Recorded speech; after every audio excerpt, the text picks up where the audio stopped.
Bonjour mes amis, aujourd'hui je vais vous présenter un accessoire que Enshow m'a envoyé, une caméra rétroviseur qui vous permettra de voir ce qui se passe derrière grâce au streaming vidéo ainsi que l'avant, mais vous verrez ça après.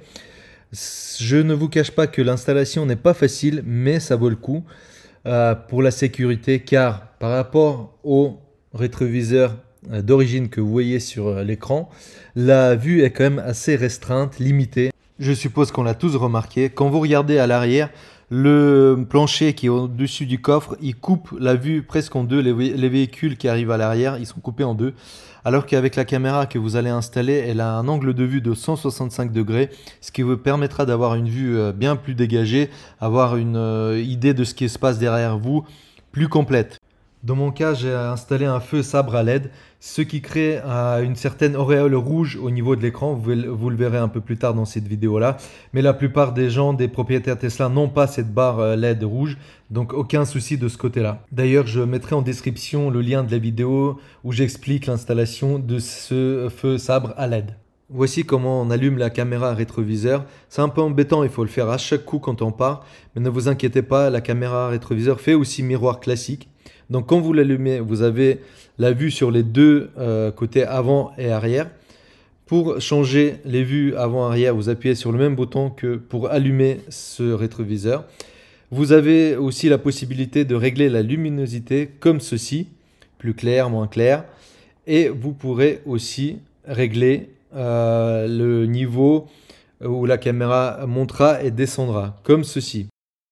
Je vous laisse maintenant apprécier la vue de nuit. Ça ressemble à un rétroviseur classique, mais croyez-moi que la vue, elle est quand même beaucoup plus dégagée et large. Quand un véhicule vous double les angles morts, bon après sur les Tesla, on sait si on met les clignotants, on verra si un véhicule arrive des deux côtés dans l'angle mort. Mais si vous ne mettez pas de clignotant et vous roulez, ce rétroviseur caméra vous permettra de voir le véhicule bien avant.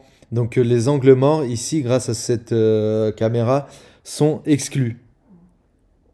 Donc là, on va voir un véhicule qui va passer sur le côté, à droite. Ouais, vous voyez, hop, on le voit bien en avance. Ici également, dont je vous parlais de l'auréole rouge, vous n'aurez pas ce problème si vous n'avez pas de feu sabre laser.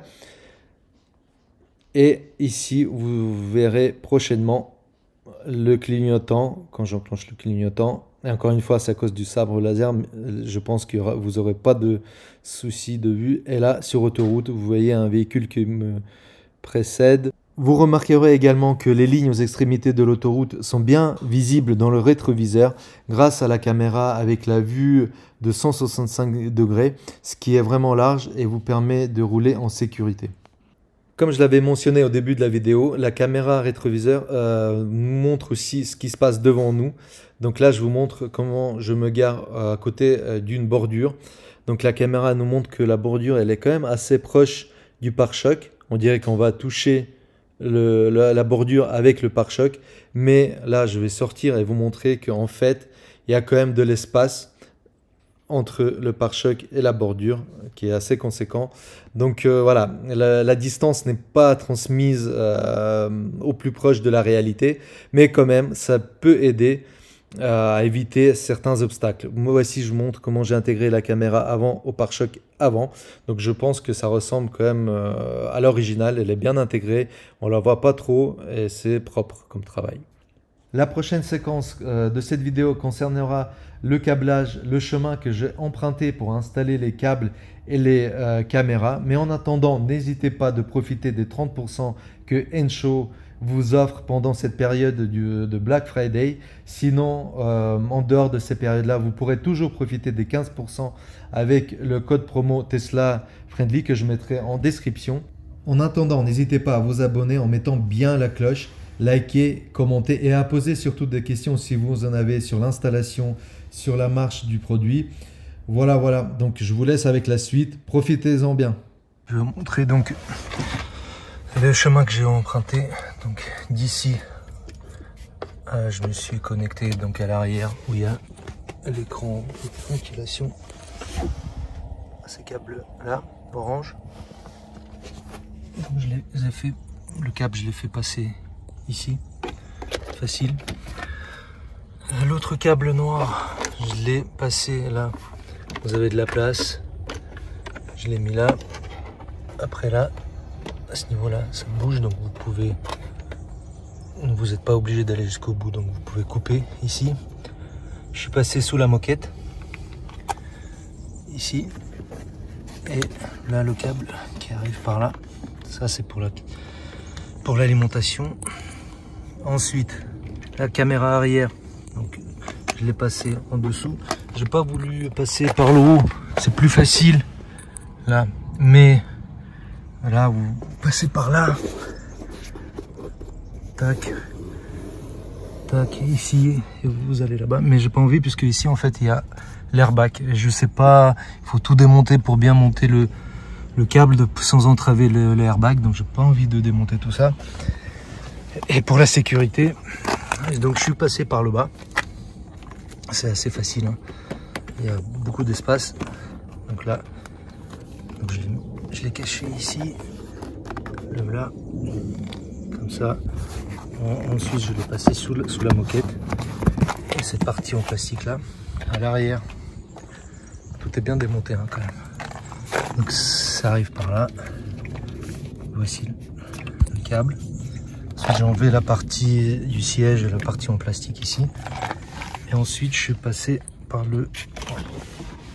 Il y a assez d'espace ici pour arriver, je sais pas si vous voyez, pour arriver au niveau du coffre. Donc je suis passé par là. Il y a encore une fois, vous voyez l'espace qu'il y a, c'est très facile. Tac. Donc le câble, donc comme je vous ai montré, j'arrive de là-bas, ici, et je rentre dans ce petit trou là. Je ressors par ici. Bon, j'ai remis le cache, mais voici le câble. Je vais pas utiliser la gaine parce qu'il n'y a pas beaucoup d'espace. J'ai essayé, mais non. Donc je vais mettre du plastidib. Je sais pas si vous connaissez, caoutchouc liquide. Là, en mettant un peu partout ici pour bien isoler. Bon, en même temps, je pense que même comme ça, vous aurez pu le laisser, mais voilà, je préfère quand même pour la tranquillité d'esprit. Donc je vais passer par là. Ça, je vais accrocher à cette gaine là. Je suis rentré là et je ressors par ici. Et là, c'est un gros trou. Donc là, c'est facile d'accéder, vous voyez vraiment. Et voici le câble qui arrive par là et qui va se connecter à la nouvelle caméra ici. Voici la toute dernière vue de l'écran rétroviseur éteint qui fait office de miroir rétroviseur classique. Voilà, j'espère que cette vidéo vous a plu et je vous dis aux prochaines aventures. Ciao, ciao!